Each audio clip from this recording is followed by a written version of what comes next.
Have you ever fallen for the oldest trick in the book? Sharon Horne-Ellstrom, and our idiom today for Supersize Your Business is the oldest trick in the book. Now, I love this particular idiom. Why? Because I've fallen for a lot of the oldest tricks in the book.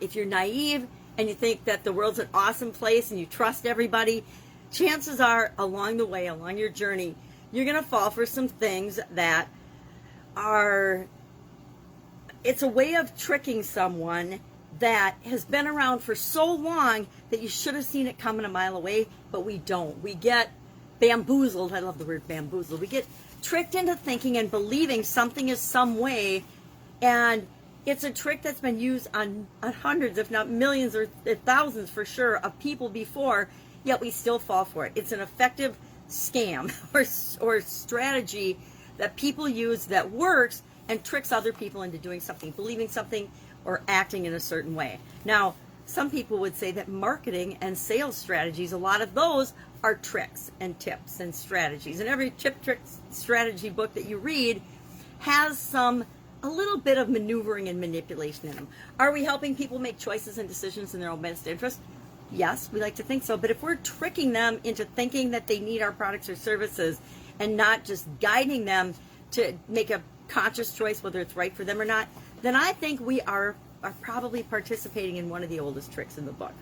So this idiom, this expression, dates back to the early 19th century, although book, referring to a body of knowledge, has been around as far back as the 14th century. So these are not new concepts. Think of the shell game. Think of the snake oil salesman that comes into town in the covered wagon. Think of, and I take a broader stroke and a broader definition to this particular idiom or expression. I think that if someone lies, deceives, misrepresents, commits any kind of illegal or fraudulent or misleading activity, to me, that's an old trick. It's an old trick. We should see it coming a mile away. You know, all the craziness in American politics right now, shame on us for not seeing this coming a mile away. Even the pandemic, as sad and heartbreaking as that situation has been, guess what? A lot of people should have seen this coming a mile away because the signs were there, the information was there, and the way it's been rolled out and presented.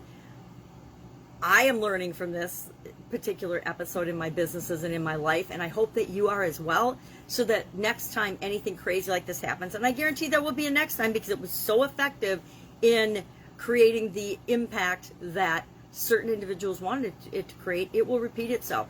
Look at the hackers we're seeing and I'm not up on the news, but I know we've had at least a couple of big hacks to our gas and our I believe the energy, I don't know. Anyway, I'm watching too many stupid shows while I'm watching my granddaughter. But there's a lot going on. So I say whenever you use, maybe one of the oldest tricks in the book is blaming someone else for something that you know is partially your fault or you're responsible for. Blame, I'd say doubt, worry, fear, any lies we tell ourselves are actually the oldest trick in the book, right? We're telling ourselves things that are we believe to be a certain way, but they're actually not. But we're tricking ourselves into believing that they are a certain way. I don't know if I said that right, but I know what I'm thinking about it. If you have questions, hit me up. So I think of things like flattery, blame, deceit, lying, forgery. What are some other crimey type things that I would think would be the oldest trick in the book? Why? Because they're things that have been going on for decades, if not centuries, that people are still falling for. Fake resumes, fake anything, fake scams online. Oh my gosh, fake health claims, fake anything. To me, those are the oldest trick in the book. And we have to remember that it's buyer beware and set things up so that our customers, the people that we're here to serve, never have a concern like that. Never feel like they're being manipulated or convinced or, think of some of the sales strategies. Get them to say yes 7 times and then present your offer.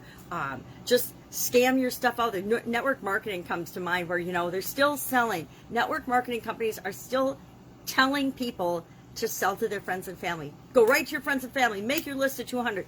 They're still teaching that. Many of them are still teaching that. Now, did it work 50 years ago when the industry started? sort of, but that's before they had the internet or any other ways and means to reach the people that really want to be talked to about a product or service. So to me, oldest trick in the book, anytime you create doubt, worry, fear, unrest in people, and again, it's a marketing strategy that people use to convince other people that they need their products or services, or to create a sense of urgency for them. And again, I think that's an ethical line that we each have to decide for ourselves what strategies we will or will not use. It's up to us to define the oldest trick in the book. But I would love to hear what and if you've ever fallen for and been fooled by an oldest trick in the book. I know I certainly have. I've been bamboozled several times in my life and in my career. I would say one of my ex-partners totally bamboozled my ex-husband and I. I'd say my ex-husband bamboozled me. He presented and represented himself as something he was not. And to me, that is the oldest trick in the book. Deceit, infidelity, lies, dishonesty, and again, not being honest with yourself is just as bad. And probably the oldest trick in the book is that we're not honest with ourselves and trustworthy. We don't commit to and stick to our own word and our own values and guidelines. And when that happens, I think that playing the oldest trick in the book is really the one we play on ourselves. So maybe it goes all the way back to the beginning of time and the beginning of humanity and the beginning of people. And for some reason, we like to play tricks on ourselves as well as other people. I don't know. Share in the comments below if you've ever fallen for an oldest trick in the book. You know, I got a bridge to sell you. There's so many. Share those in the comments below and let's have some fun with that today. Go out, make it an absolutely amazing day. I will see you tomorrow with another interesting book-related idiom. For the rest of the month, I'm going to do a book-related idiom every day. And if I can help you in any way, or if you have an idiom you'd like to know the origin and the meaning and how it might tie to your business and growing your business, hit me up in the comments below. Otherwise, have a great day, and I'll be with you tomorrow.